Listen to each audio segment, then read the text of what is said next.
Chapter 6. Shari'a, the Law of Islam, the Mullahs Unveiled.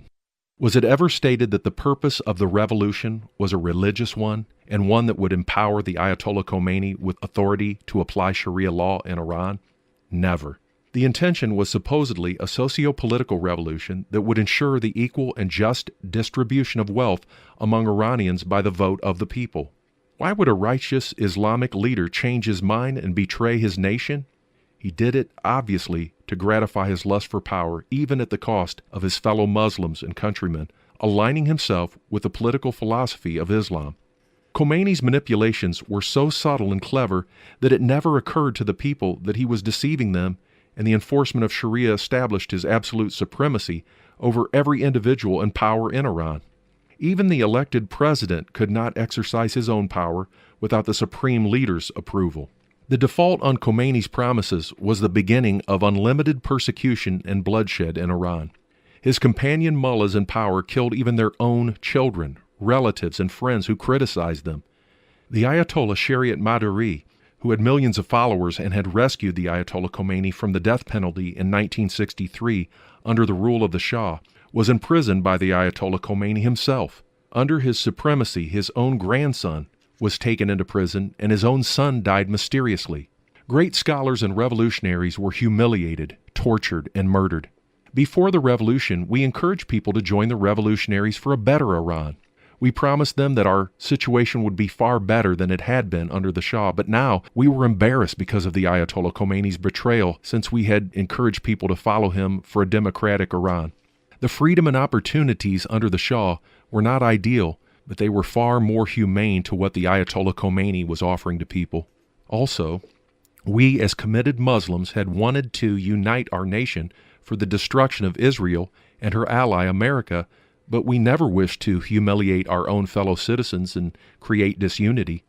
It had been encouraging to us that under the leadership of the Ayatollah Khomeini, the revolutionaries were able to establish Hezbollah, the Army of Allah, in Iran and then in Lebanon as an extension and satellite of Iranian military intelligence to support the neighboring anti-Jews.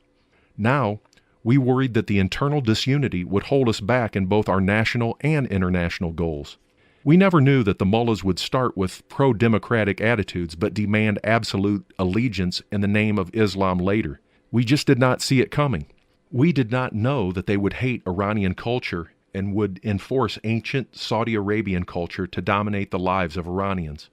We were proudly calling ourselves Muslims, yet did not know that any disobedience to the mullahs would cost us our lives and our country.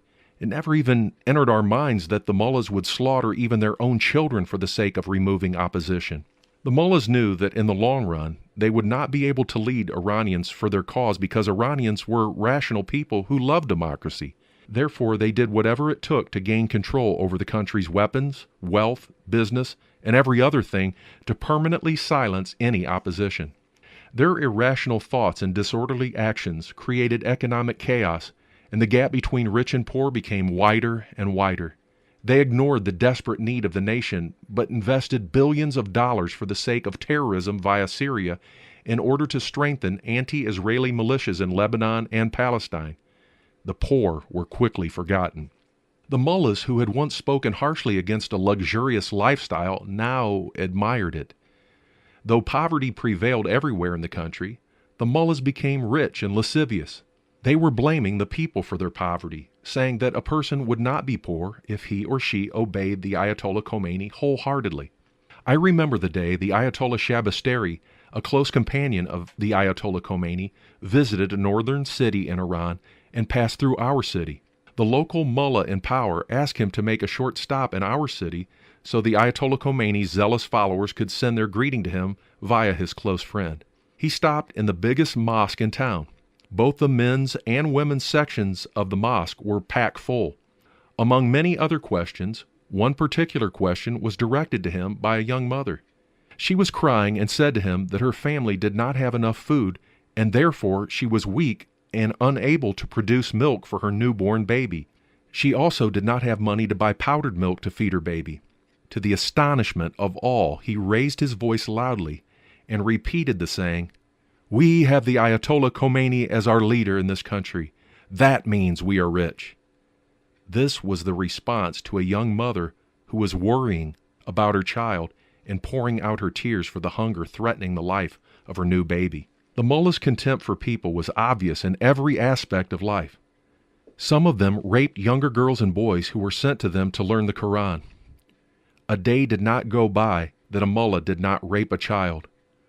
Girls who tried to refuse them were accused baselessly, imprisoned, tortured, and even killed. If a girl opposed the mullah's rule and received the death sentence, and she was a virgin, the mullahs raped her before killing her. This was so that she would fall into the category of an infidel sex slave or a concubine, so under Islamic law her murder would not be a sin. Men who opposed the mullahs were imprisoned and humiliated by every kind of unethical word, tortured and killed. The mullahs had a license to utter any unethical and immoral word and do whatever they liked with the prisoners. No one was able to criticize them anymore. Criticism of them was interpreted as criticism of Muhammad and Allah, and the penalty was death.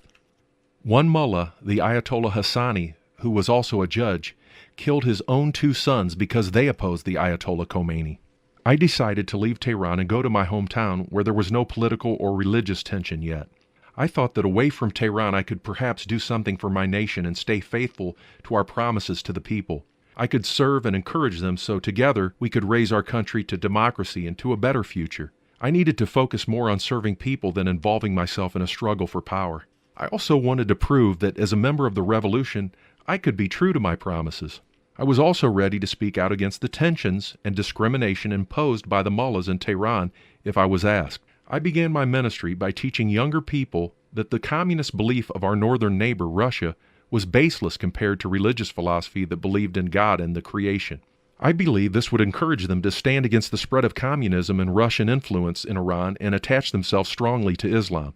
This also gave me an opportunity to unite the younger people to help them prepare themselves for rebuilding our country with Islamic values, spreading Islam internationally, and for aiding the Palestinians and the Shiite militias against Israel in the future. I worked hard to attract younger people to engage themselves in my teachings and to attend camps where fighting, terrorist, and suicide bombing techniques were taught.